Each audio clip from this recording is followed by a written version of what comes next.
What do you imagine when you think about the moment you become a mom? In the past, I fantasized about my birth for years. I always imagined my baby's birth would be peaceful and empowering, maybe even magical. But life had other plans. This is the story of how everything changed. Not just my delivery, but me. I had a plan. A carefully written birth plan. Actually, I wanted a calm home birth with soft lights and music, and my partner by my side. And suddenly, I was being wheeled into an operating room. As the anesthesiologist prepped the injection, I remember staring up at the fluorescent lights and feeling terrified. I watched hypnobirthing videos. I took classes, breathed deeply through every Braxton Hicks, and counted every kick. I felt ready. But when labor started, things moved too fast. Then, too slow. Then suddenly, too scary. Was my new reality? I thought about the nursery, our baby, the perfect crib and the glider, all decorated and ready. He shook his head, but he looked scared, and that sent shivers down my spine. They're keeping her in the NICU. Longer to monitor her, he said. I felt tears prick my eyes, but I blinked them away. Are you sure she's okay?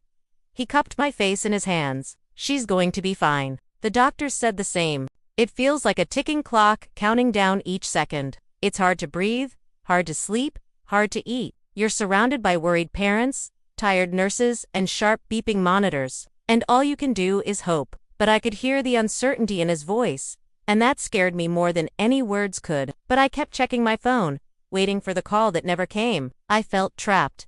I couldn't work. I couldn't sleep. I couldn't eat. All I could do was stare at the wall and wait. And sometimes I do run to the window and wish I could fly away to be with my baby. And if you're watching this and your story didn't go as planned, just know, it still mattered. It still made you a mother. I mean, where was my partner? Where was my support system? Why was I alone?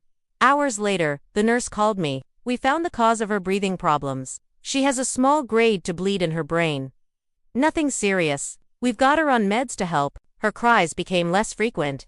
And her smiles. Oh, her smiles could melt my heart.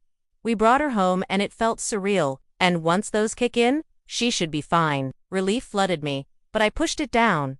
What about when she's back home? Will she be okay? She'll be monitored closely for now. And yes, she'll be just fine. Most babies with bleeds this minor have no long-term issues. You'll be okay. And I knew she wouldn't be coming home anytime soon. And I asked, is she okay? He nodded and left to go meet her. But she wasn't completely out of the woods yet. She had weekly doctor visits and checkups for months. I remember every beep of the monitor, every poke of the thermometer, every check of her reflexes. It was torture, but I knew she was going to be okay. But I got the baby I dreamed of, and I became something I never expected. A warrior in soft skin. I tried to get up to go find my baby. They talked about pain meds. I don't remember much of it. All I remember is asking, when can I see her? They came back a few hours later with our baby swaddled tightly in a blanket. You can hold her for a minute, the nurse said, but keep in mind, you'll need to lie down soon. I nodded dumbly, and when they laid her on my chest, I burst into tears. She was smaller than I expected. Her face was pale. She was hooked up to monitors and tubes. And it was terrifying. Here was this fragile baby hooked up to machines I didn't understand. And all I could think was, what if she doesn't make it? What if this is goodbye? Of course, I knew logically that most babies in the NICU pull through just fine. But fear clouded my thinking. My baby's face was covered in tubes and wires and sensors, and all I could do was watch over her as she slept. But before I could get out of bed, my nurse stopped me and said, "You need to rest. You just gave birth." And that moment, seeing her suck on that pacifier, knowing she was getting nourishment, brought a sense of relief over me. At least she was okay. She was eating. But my joy was cut short when she spit it out and began screaming inconsolably. I froze, unsure what to do. The nurse gently took her back. "Don't worry, you'll get the hang of it. She's probably just hungry." But I couldn't shake that feeling of helplessness. "By C-section," I cried out. "Can I not see her, please?" She squeezed my hand. "Of course you can, but you need to let your body rest first. She'll be here soon enough." So I lay there, tears falling onto my pillow as I waited. The midwife's face changed.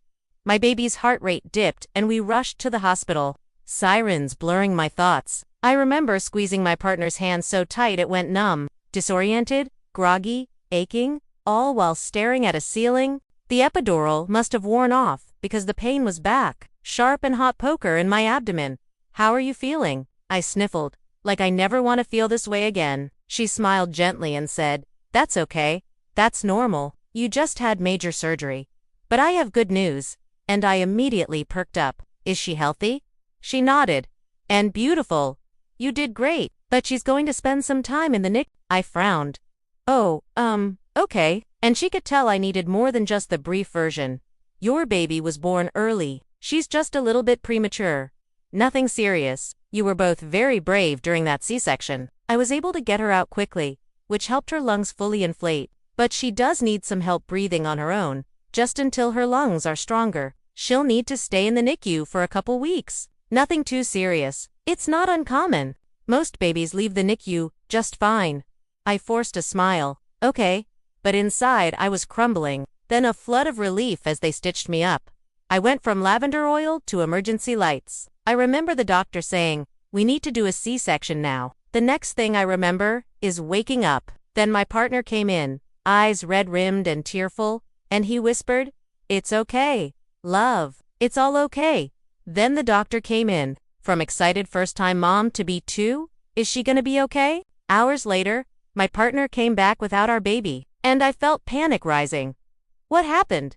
Is she sick? Did something go wrong? I don't remember much after that. The nurses came in and out.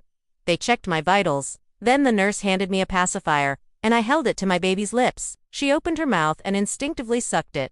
Those first few days were hell. The NICU is this sterile place full of echoes and the constant hum of machines. A few days later, I was able to go home for a few hours to shower and change. Days turned into nights, nights turned into weeks, and my anxiety slowly turned into depression. Finally, our baby was released from the NICU, and the first time I cradled her, it was pure bliss.